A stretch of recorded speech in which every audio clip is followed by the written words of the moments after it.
नमस्कार दोस्तों, मैं हूं डॉक्टर सत्यम प्रकाश, ईएनटी सर्जन यानी कान नाक गला रोग विशेषज्ञ। आज हम बात करेंगे एक गले की ऐसी समस्या की जो हर घर में किसी न किसी को कभी न कभी जरूर परेशान करती है। वो है टॉन्सिल की सूजन।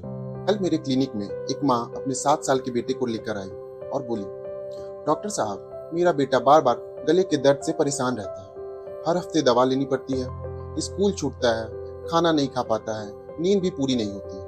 क्या आपके घर में भी कुछ ऐसा ही हो रहा है? क्या आपको या आपके बच्चे को बार बार गले में दर्द, बुखार, निगलने में तकलीफ होती है? अगर हाँ, तो ये वीडियो पूरा देखिए। आज मैं डॉक्टर की तरह नहीं बल्कि दोस्त की तरह आम भाषा में समझाऊंगा कि टॉन्सिल की सूजन क्या होती है, क्यों होती है, क्यों ये सूजन बार बार होती है, इसे कैसे पहचाने और ऑपरेशन की जरूरत कब पड़ती है। हमारे गले के दोनों तरफ जीभ के ठीक पीछे 2 छोटे छोटे गोल मटोल मांस के टुकड़े होते हैं। उन्हें टॉन्सिल कहा जाता है। ये हमारे शरीर के नेचुरल बॉडीगार्ड्स हैं। छोटे बच्चों में ये तो बहुत एक्टिव रहते हैं क्योंकि उस समय उनका इम्यून सिस्टम अभी डेवलप हो ही रहा होता है। ये गले में घुसने वाले वायरस, बैक्टीरिया और धूल गंदगी से लड़ते हैं। लेकिन जब बार बार इन्हीं पर हमला होता है तो ये खुद ही सूज जाते हैं और इन्फेक्शन का घर बन जाते हैं। जैसे एक सिपाही जो हर वक्त हमला झेलते झेलते खुद ही बीमार पड़ जाए।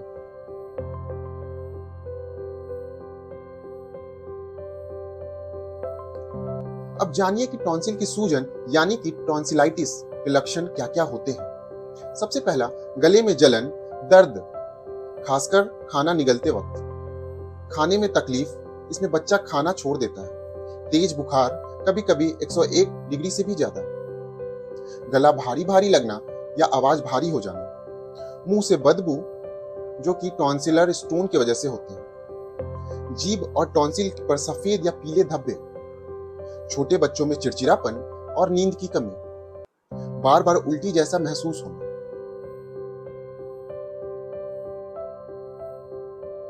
कई बार बच्चा बोलता नहीं, बस रोता रहता है, तो पेरेंट्स कंफ्यूज हो जाते हैं कि आखिर वजह क्या है बच्चे के रोने की। अब सवाल आता है, बार बार टॉन्सिल क्यों सूजते हैं? आइए कुछ कॉमन कारणों को समझते हैं जिनकी वजह से बार बार टॉन्सिल की समस्या होती है। सबसे प्रमुख कारण बार बार वायरल या बैक्टीरियल इन्फेक्शन, खासकर स्ट्रेप्टोकोकल नामक बैक्टीरिया के इन्फेक्शन के कारण। दूसरा, मुंह की सफाई ठीक से न रखना, दांत ठीक से ब्रश न करना, ठंडी चीजें जैसे आइसक्रीम, बर्फ या कोल्ड ड्रिंक का सेवन, अचानक तापमान में बदलाव जैसे ठंडा दूध पिए और फिर गर्म समोसा खा लिए, बाहर का ऑयली या जंक फूड जैसे मैगी, पिज्जा, चॉकलेट, कमजोर इम्यून सिस्टम जिनके लक्षण है कमजोरी, थकावट, नींद की कमी। दूसरे बच्चों से संक्रमण भी टॉन्सिल के बार बार सूजने का कारण हो सकता है, खासकर प्ले स्कूल में जाने वाले बच्चों में।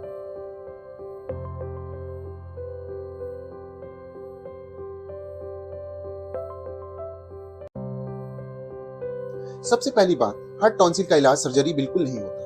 अधिकतर केसेस में दवाओं और लाइफस्टाइल चेंजेस से आराम मिल सकता है। मेडिकल ट्रीटमेंट, गुनगुने नमक वाले पानी से गरारे, दिन में कम से कम 3 या 4 बार। बुखार या दर्द के लिए पैरासीटामोल या आइबुप्रोफेन के टैबलेट्स।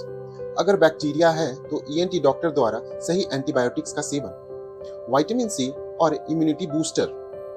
भरपूर पानी और सॉफ्ट खाना जैसे खिचड़ी, दाल और दलिया।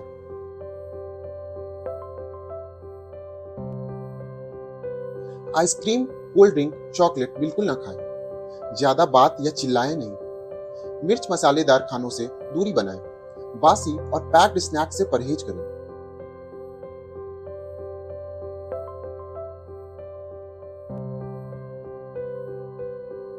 टॉन्सिलेक्टॉमी यानी टॉन्सिल की सर्जरी हम तभी करते हैं जब सबसे पहला, साल में 6 या उससे ज्यादा बार टॉन्सिल की सूजन हो, दवाइयां काम ना कर रही हो या बार बार एंटीबायोटिक्स लेनी पड़े, टॉन्सिल इतने बड़े हो जाएं कि सांस लेने या खाना निगलने में रुकावट हो, बच्चा रात में जोर जोर से खर्राटे ले या सांस रुकने लगे जिसे मेडिकल भाषा में स्लीप एपनिया भी कहते हैं, बार बार टॉन्सिलर स्टोन का बन जाना और बदबूदार स्मेल आना। याद रखें, सर्जरी डरने वाली चीज नहीं है बल्कि राहत का रास्ता है। आइए हम जानते हैं टॉन्सिल की सर्जरी कैसे होती है स्टेप बाय स्टेप। टॉन्सिल की सर्जरी को टॉन्सिलेक्टॉमी कहते हैं। यह बहुत ही आम और एक सेफ प्रोसीजर है। टॉन्सिल का ऑपरेशन जनरल एनेस्थीसिया यानी कि पूर्णतः बेहोश कर कर किया जाता है। इसमें मुंह के अंदर एक छोटा चीरा लगाया जाता है और टॉन्सिल को ऑपरेट करके बाहर निकाल लिया जाता है। यह पूरा प्रोसीजर मुश्किल से 30 या 40 मिनटों का होता है। इसे 8 घंटे के ऑब्जर्वेशन के बाद डिस्चार्ज भी संभव है अगर कोई ब्लीडिंग ना आ रही हो। 7 से 10 दिनों में पूरी तरह रिकवरी हो जाती है। बच्चों में यह हीलिंग और भी तेज होती है। कई बार मरीज दूसरे दिन ही नॉर्मल बात करते हैं और सॉफ्ट खाना खाने लगते हैं। सर्जरी के बाद की देखभाल प्यार और परहेज से। सर्जरी के बाद रिकवरी आसान है अगर सही तरीके से देखभाल करें। आइसक्रीम, दूध, दही, हाँ ये अलाउड है लेकिन कम मात्रा में। सॉफ्ट खाना जैसे कि खिचड़ी, दाल, दलिया, सूप इत्यादि। पानी खूब दें और मरीज को डिहाइड्रेशन से बचाएं। दर्द के लिए पेन किलर्स और घाव जल्दी सूखने के लिए एंटीबायोटिक्स समय पर दें। 7 से 10 दिनों तक स्कूल या ऑफिस से छुट्टी लें। गला साफ रखें। बार बार गुनगुने पानी से गलगला या बीटाडीन से गलगला करें। सर्जरी के बाद मुंह में हल्की सफेद परत दिखाई दे सकती है। यह इन्फेक्शन नहीं है, यह हीलिंग का एक प्रोसेस है।